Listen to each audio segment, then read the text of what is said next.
Have you ever felt the weight of something that doesn't actually exist? The French border, 4 in the morning. The rain is so heavy that the bus wipers can barely handle the torrents of water flooding the windshield. A police officer, angry and exhausted from a grueling shift, tries to lift an ordinary red suitcase belonging to a passenger on the Przemysl-Paris line. He strains so hard that the veins in his neck bulge and his face turns crimson.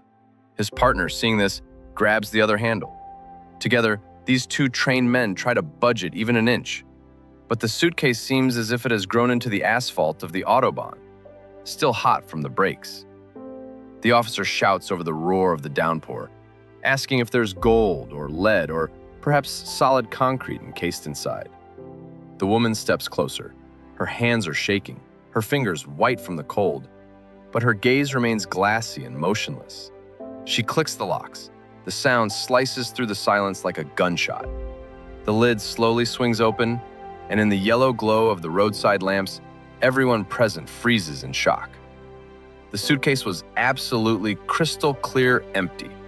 Not a single thread, not a forgotten coin at the bottom. But why then could two grown men not lift it?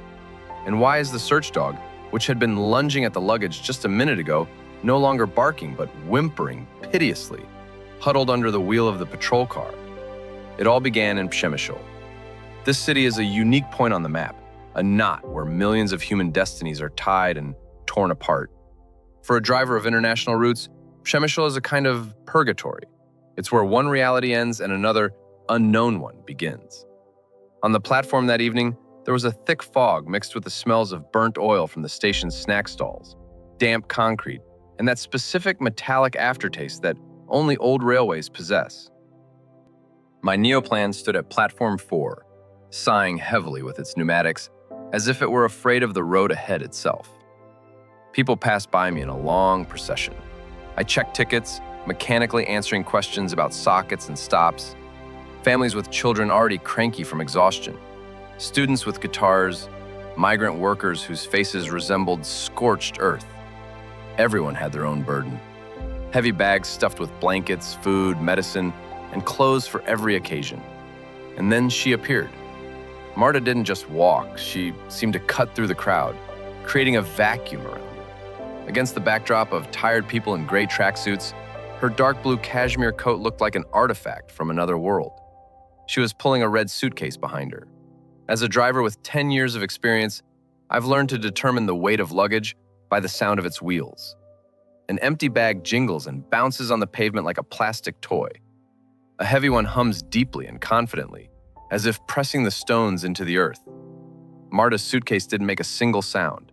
It moved without any resistance, as if there were no gravity beneath it. But I saw the muscles tighten in her thin neck, saw how heavily she breathed. When I tried to lift it to throw it into the luggage compartment, my spine made a sound as if something had exploded inside. It was physically impossible. The bag was small, but it weighed as if it were cast from a solid piece of lead. I barely managed to shove it inside, closed the hatch, and felt the first cold shiver run down my back. We left at exactly 9. Nighttime Poland outside the window turned into an endless ribbon of yellow lights and blue signs. A special, oppressive silence settled in the cabin, the kind you only find on long-distance buses. 40 souls, locked in a metal shell, flying through the darkness. People gradually fell asleep, but Marta, I watched her in the rearview mirror. She sat in seat 15 right by the window and never once reclined her seat. She didn't take out a phone, didn't open a book. She just stared at her reflection in the glass, and there was so much emptiness in her eyes that it made me feel uneasy. "Petro, have you seen her?" whispered Olena, my stewardess, sitting down next to me in the front seat.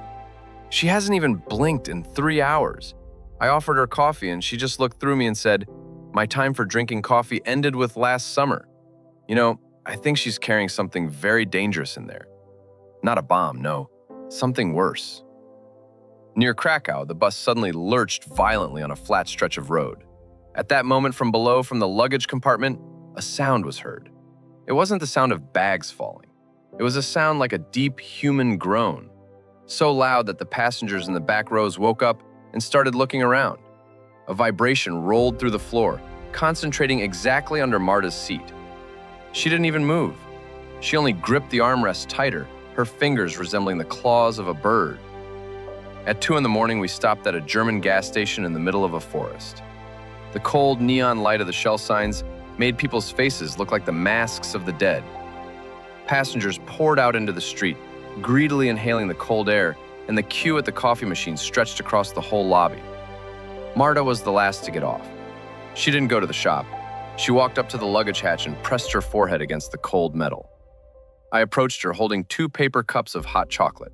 I wanted to break this ice somehow. "Ms. Marta, take this. It's a long road ahead. You need at least a little energy," I said, offering the drink. She slowly raised her head. Her face was pale, and deep shadows lay under her eyes. "Energy?" she repeated, a hint of irony in her voice.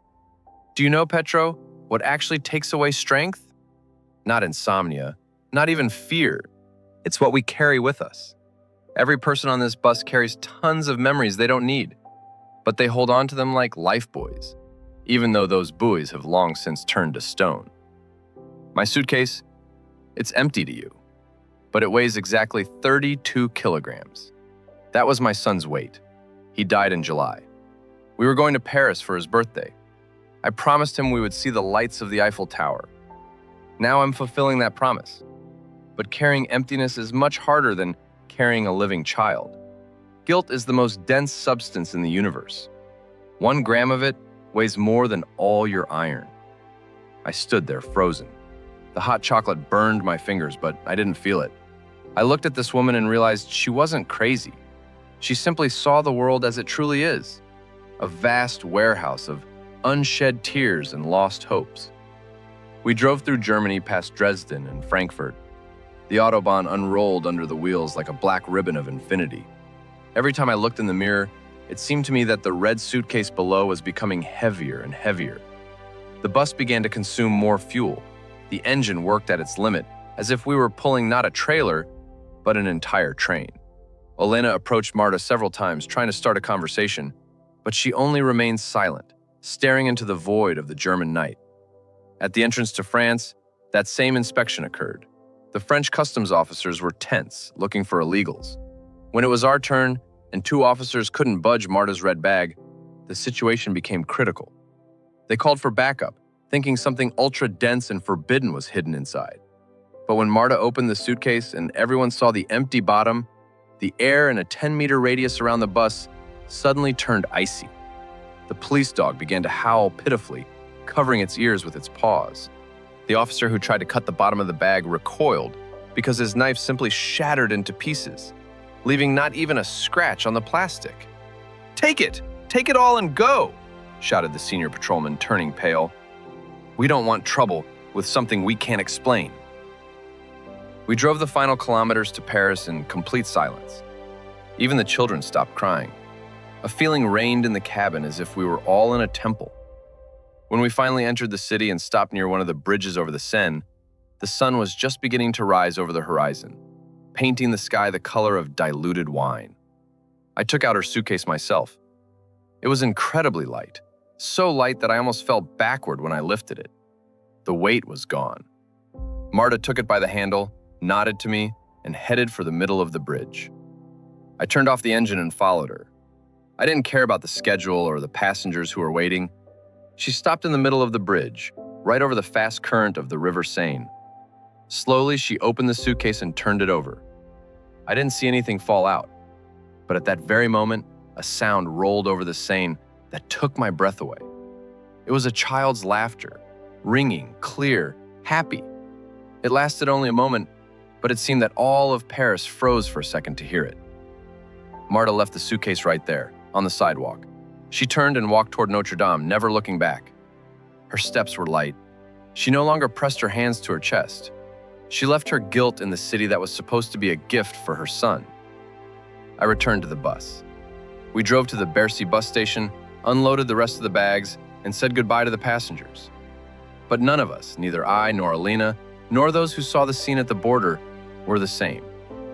Now I know for sure. Every passenger on my bus carries their own red suitcase. Some carry resentment toward their parents, some fear of the future, some unrequited love. and these invisible things weigh much more than any luggage. Now, when I drive the night Autobahn, I sometimes look in the mirror at the empty seats in the back of the cabin, and it seems to me that someone is always there. Someone who is just waiting for their stop to finally open the locks and become free. And what do you take with you on the road when life forces you to change your route? What lies in your suitcase? The heavy stone of the past or the light hope for tomorrow? Write about it in the comments. This was Road Diary. Take care of yourself on the roads and don't be afraid to leave the unnecessary things at the stops. See you on the next trip.